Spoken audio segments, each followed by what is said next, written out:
Oi, oi! Hoje a gente vai falar um pouquinho sobre de onde surgiu essa coisa da lei da atração. Se você ficou curioso, é só ficar até o final do vídeo.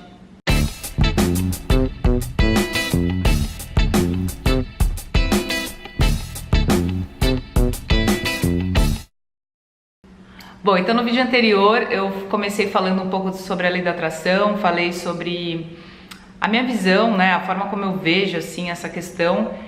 Falei um pouquinho sobre outras visões também, outras vertentes, outras formas de ver a mesma coisa e como teoricamente ela funciona, né? É um pouco difícil de falar de lei de atração, eu acho.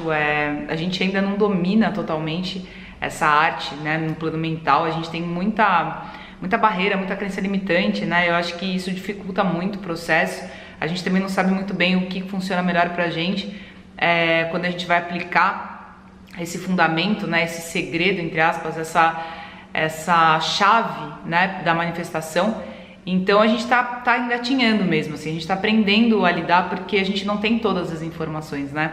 Então hoje eu vim falar justamente sobre isso, sabe? Para falar um pouquinho sobre de onde surgiu a lei da atração, como que apareceu, né?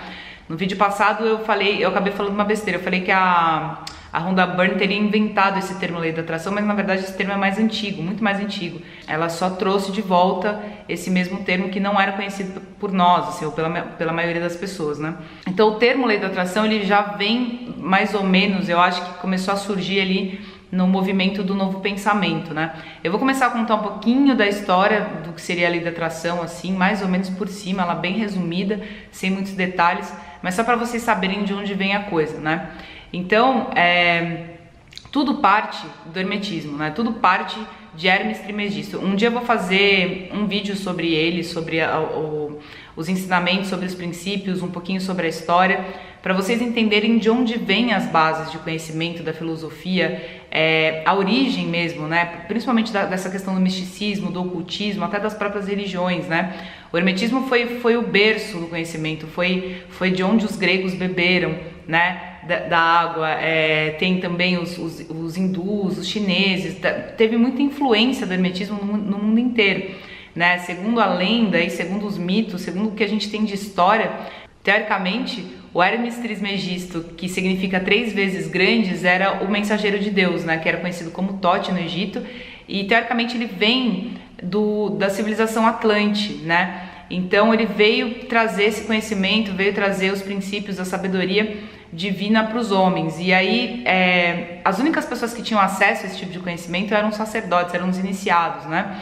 Esse conhecimento não era passado, não era registrado em nenhum lugar, era passado, como eles falavam, dos lábios aos ouvidos, né? Então é um conhecimento muito vasto, né? Parece que tinham muitos livros que alguns sacerdotes fizeram na época, pelo que eu vi um pouco da história, assim, tá? Posso estar errada, mas parece que tinham não sei quantos livros, acho que eram, sei lá, 32 livros, alguma coisa assim. Esses livros foram perdidos, né, durante as peregrinações, as dominações que existiam na época, né, as conquistas de território e tudo mais, muita coisa era queimada, destruída. Então, eu acho que a gente teve pouco acesso, assim, ao que sobrou, né. E aí depois foram escritos 2 livros, né, diante desse conhecimento, que foi o Corpus Hermético, e depois aí tem o lance da Tábua das Esmeraldas, que eu não lembro se é exatamente uma tábua de esmeralda que ficou registrado. E aí depois de um tempo vieram 3 iniciados e escreveram Kybalion, né? Que eles se intitulam como estudantes, né, do hermetismo e tudo mais. E o hermetismo virou base para as ordens iniciáticas, para as ordens secretas que a gente conhece aí, a maçonaria, a Rosa Cruz, entre várias outras. Enfim, e foi se difundindo aí pela sociedade afora, pelo mundo afora, essa base de conhecimento. Então tudo que eu falo aqui nos vídeos, né, tem muito a ver com essa questão do hermetismo mesmo, dos 7 princípios, né, que é o básico, né, que é bem o básico. Tem muita coisa além disso que eu tô para descobrir, para pesquisar também, né, tipo, eu tô nessa busca, eu sou uma estudante. E é muito interessante quando a gente descobre, né, quando a gente entende o processo em si. Então tudo que eu falo aqui nos meus vídeos é basicamente baseado no hermetismo, e acho que assim a base do conhecimento da humanidade vem muito daí, né? Então é por isso que é muito importante a gente entender de onde vêm as coisas pra gente não ter nenhum tipo de preconceito, né? Eu acho que quem, por exemplo, tem acesso ao livro da Rhonda Byrne, que é O Segredo, né? E essas outras pessoas que falam sobre a lei da atração, sobre essa questão do domínio da mente, da manifestação, as pessoas ainda torcem um pouco o nariz, assim, elas acham que essas coisas vêm do além, sabe, do nada, que alguém, sei lá, veio com essa ideia e essa ideia não funciona, né? É uma crença, é um misticismo, enfim, as pessoas meio que vão levando para esse lado, e é muito triste porque realmente vem de uma base muito rica, né? De sabedoria plena, assim, que era respeitada no mundo inteiro, pelos maiores filósofos, maiores escritores, maiores inventores e tudo mais. Então, assim, é importante a gente saber de onde vem, né? Esse lance da lei da atração, ele parte desses 7 princípios, né? E depois eu vou fazer um vídeo mais específico falando sobre os 7 princípios, do hermetismo e tudo mais, mas um desses princípios é a lei da vibração. E é esse princípio que é explorado, acho que dentro da lei da atração, né? Tem um vídeo meu aqui no canal que chama Por que a astrologia não é bobagem? E ali eu conto um pouco a história da astrologia e tudo mais, e aí eu encerro essa história mais ou menos aonde a ciência começa, né? Que é onde realmente a ciência se divorcia da religião, vamos dizer assim, né? Realmente se separa. E aí fica uma coisa muito polarizada, essa coisa da ciência e da religião, né? Como se elas não fizessem parte uma da outra, né? E na verdade elas estão integradas, né? São polos opostos de uma mesma coisa, né? Porque teoricamente o que a gente quer desvendar tanto com a religião quanto com a ciência são os mistérios da vida. Então elas de alguma forma deveriam andar juntas, né? Claro que de uma forma equilibrada, né? Tipo, a gente tem muito ceticismo das duas partes, tanto da parte da ciência quanto da parte da religião. Uma fé muito cega na matéria, ou uma fé muito cega no divino, e esquece de onde eles se juntam, né? De onde eles se unem. Eles se unem na gente mesmo, né? Tipo, a gente tem alma, espírito e corpo, né? E matéria, então a gente é a própria integralização disso tudo, né? Então é muito, muito complicado a gente separar dessa forma. E justamente nessa época que as questões mais místicas, mais ocultistas, mais espiritualistas, mais religiosas, elas foram banalizadas mesmo, né? Elas foram banalizadas e elas foram muitas vezes perseguidas também. Então, o que aconteceu nessa época, por conta da perseguição também da igreja, por conta da perseguição dos próprios cientistas e tudo mais, essas pessoas que tinham acesso ainda a esse tipo de conhecimento, aos resquícios daquilo que ficou, das civilizações passadas e tudo mais, que tinham essa curiosidade de aprender e saber mais, né, sobre essas questões, eles se uniram em ordens secretas, né, em grupos de estudos, em igrejas alternativas, né? Então, nessa época, começou a surgir uma série de pessoas interessantes que vieram com grandes filosofias, com grandes pensamentos em cima dessas questões entre Deus e a matéria, né? Então foram surgindo essas escolas, essas ordens, essas instituições, né? E eles se intitulavam de uma forma muito interessante, né? Tem a ciência divina, a ciência cristã, igreja da unidade, igreja da ciência divina, né? Então eles realmente tentavam associar a ciência com a questão do divino, com as questões bíblicas, né? Tipo, eles queriam descobrir muitos mistérios, os mistérios dos milagres de Jesus Cristo e tudo mais, entre várias outras coisas, entre várias outras vertentes, né? Então, mais ou menos no ano de 1900, no século XIX, no final do século XVIII veio Allan Kardec já com esses livros sobre a doutrina espírita.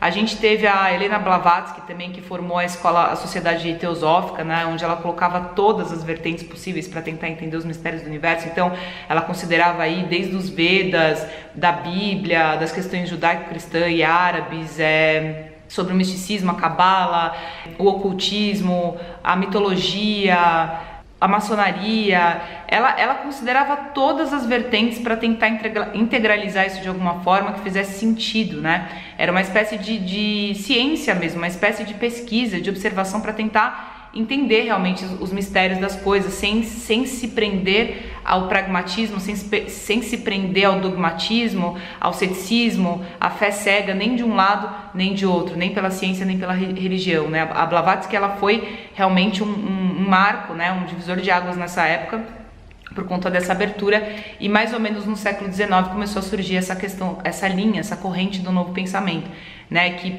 pelo que eu vi da história apareceu nos Estados Unidos, mas tem algumas pessoas também que eram britânicas, que também estavam dentro dessa corrente. Então começou-se essa questão da filosofia mais espiritualista, mas com um sentido, um teor científico, né? E é muito interessante. Então, pela história dizem que, assim, essa coisa do novo pensamento, essa corrente do novo pensamento, que foi uma onda realmente de pessoas escritores, filósofos, palestrantes, professores, que tinham essas questões, né, que eu tô falando até agora. Dentro dessa história eu vi 3 fundadores, né? Tipo, cada artigo que eu achei fala que foi uma pessoa diferente. Então eu já vi artigos que falam que começou com Phineas Kimby, aí ele teria sido um dos pioneiros, né? Ele era filósofo, hipnólogo, inventor, e ele fala uma frase que é a seguinte, ele fala assim: a doença se desenvolve na mente por falsas crenças, e a mente aberta para a sabedoria de Deus vence as crenças. Então, tipo, ele já veio com essa coisa, né, do novo pensamento. Aí tem gente que fala que na verdade foi fundado pela Malinda Cramer, e aí outros falam que foi pela Emma Hopkins. Então, tem vários, entre aspas, pioneiros, pessoas que surgiram aí no começo do século XIX e começaram com essa linha de pensamento, né?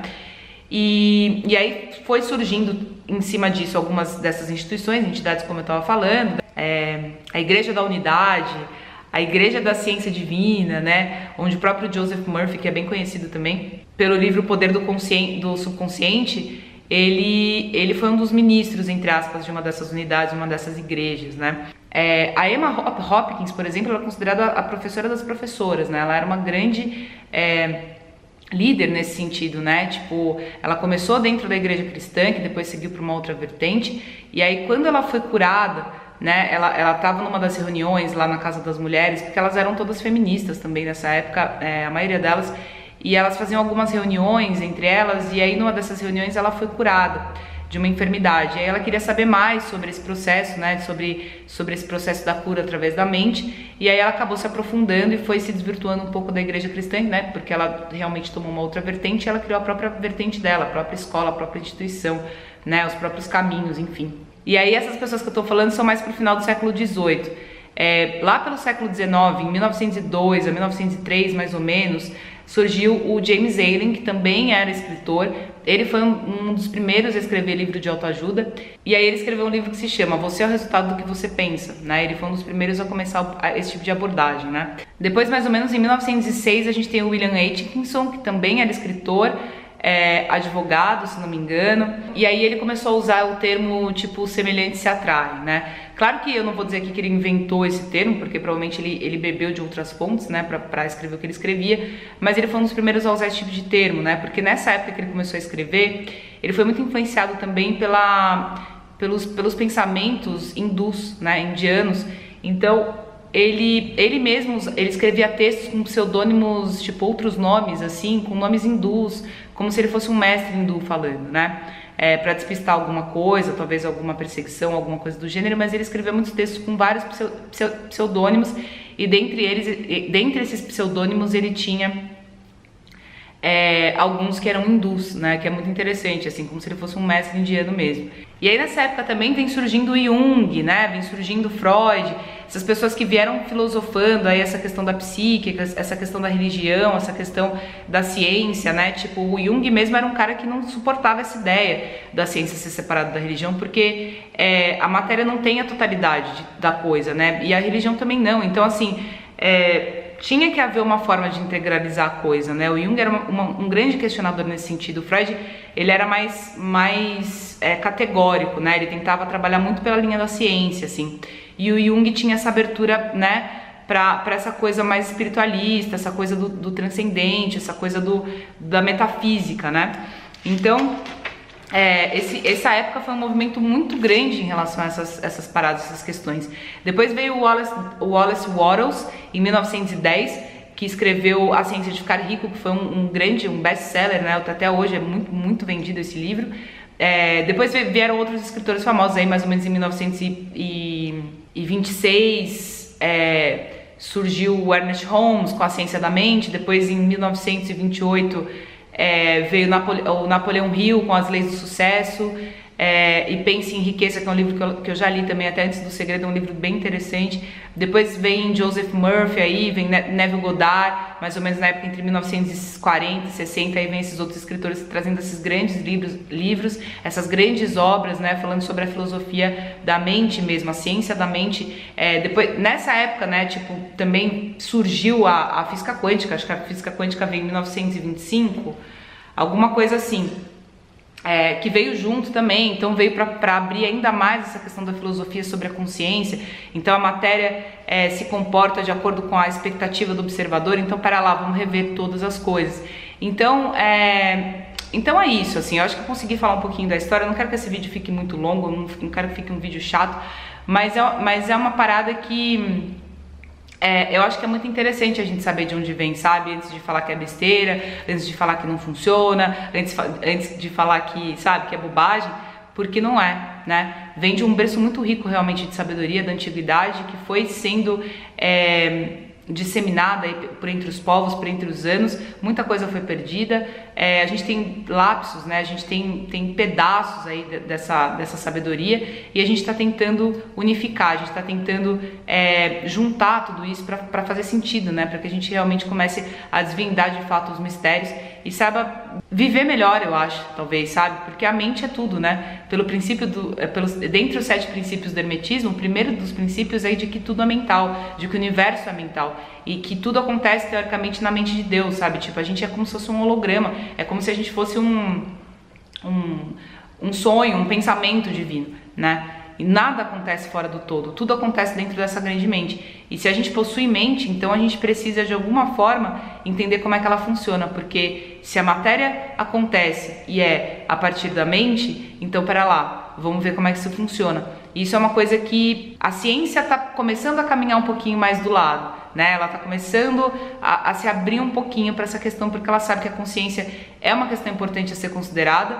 Não dá para ignorar, não dá para fingir que ela existe, não dá para considerar que só existe matéria, porque a gente sabe que não é bem assim. Mas como que a gente vai fazer isso de uma forma equilibrada, de uma forma estruturada, sem caminhar para a fé, sem caminhar para a crença e ao mesmo tempo sem desconsiderar a existência do imaterial, né? Sem considerar a existência do metafísico, né? Tipo, tudo aquilo que é além da matéria e que transcende a matéria. Então a gente está muito nesse caminhar, acho que a ciência está começando a dar as mãos de novo para a religião ou para as questões mais espiritualistas, né? Vamos dizer assim, que eu acho que fica mais adequado o termo.